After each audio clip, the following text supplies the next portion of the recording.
kalau lagi masa ujian, terus OSIS juga ada acara penting, gimana sih cara kalian menyiasatinya? Mungkin dari Andini dulu. Kalau saya pribadi, sekolah tetap nomor satu. Jadi biasanya saya selesaikan dulu belajar untuk ujian dan kalau memang ada acara OSIS, saya koordinasi sama divisi lain biar acara tetap lancar.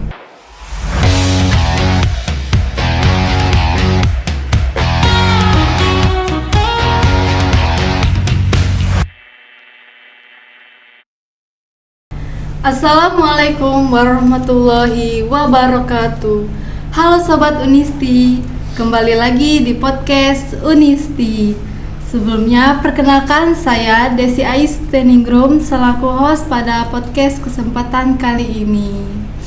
Hari ini kita bakal ngobrol soal topik yang pastinya relevan banget nih buat kita semua, yaitu manajemen waktu ala siswa aktif. Nah, di episode kali ini juga kita kedatangan dua narasumber yang keren, yaitu Andini Putri Lestari dan Sally Aulia. Halo Andini, halo Sally. Hai Kak. Apa kabar nih? Alhamdulillah kabar baik dan semangat. Hai Kak, saya juga baik.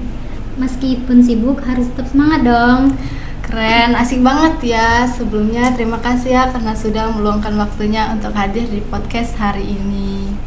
Oke, langsung aja kita obrolin gimana sih cara kalian membagi waktu kalian biar tetap produktif sebagai siswa dan anggota OSIS.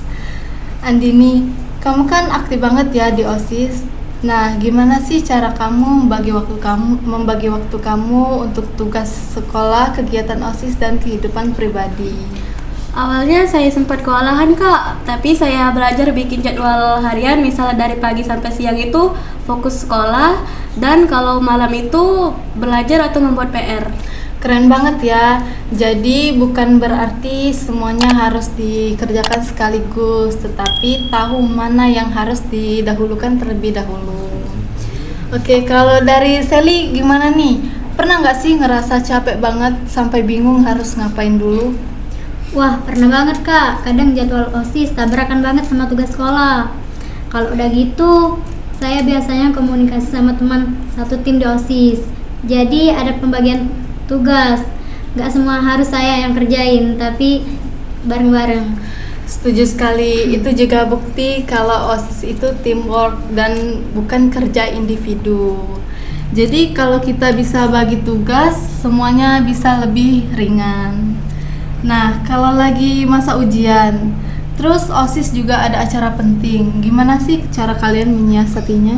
Mungkin dari Andini dulu. Kalau saya pribadi, sekolah tetap nomor satu. Jadi biasanya saya selesaikan dulu belajar untuk ujian dan kalau memang ada acara OSIS, saya koordinasi sama divisi lain biar acara tetap lancar. Baik, kalau dari Sally? Saya hampir sama Kak, kuncinya komunikasi. Saya biasanya bilang ke pengurus lain kondisi saya, dan kami cari jalan tengah. Jadi nggak ada yang terbengkalai, baik belajar maupun OSIS. Keren banget. Berarti intinya jangan sampai salah satunya ditinggalin ya. Sekolah tetap penting, tapi OSIS juga harus jalan. Dan ternyata semuanya ada di komunikasi yang baik. Mungkin terakhir nih, tips praktis dong dari kalian berdua, khususnya buat teman-teman kita yang baru belajar mengatur waktu. 3 tips dari saya, jangan menunda bikin jadwal kecil-kecilan dan jangan lupa istirahat biar badan gak drop. Kalau dari Sally? Kalau dari saya, mulai dari hal kecil dulu Kak. Misalnya bangun tepat waktu, ngerjain PR gak mepet. Dari kebiasaan kecil itu nanti kita jadi terbiasa ngatur waktu dengan lebih baik. Keren banget. Wih, mantap banget ya. Jadi manajemen waktu itu nggak harus ribet. Dimulai dari hal sederhana dulu, yang penting konsisten.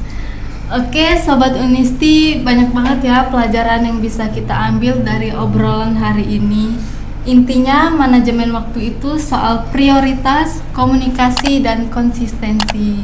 Terima kasih buat Andini dan Sally karena sudah hadir dan berbagi cerita serta tipsnya.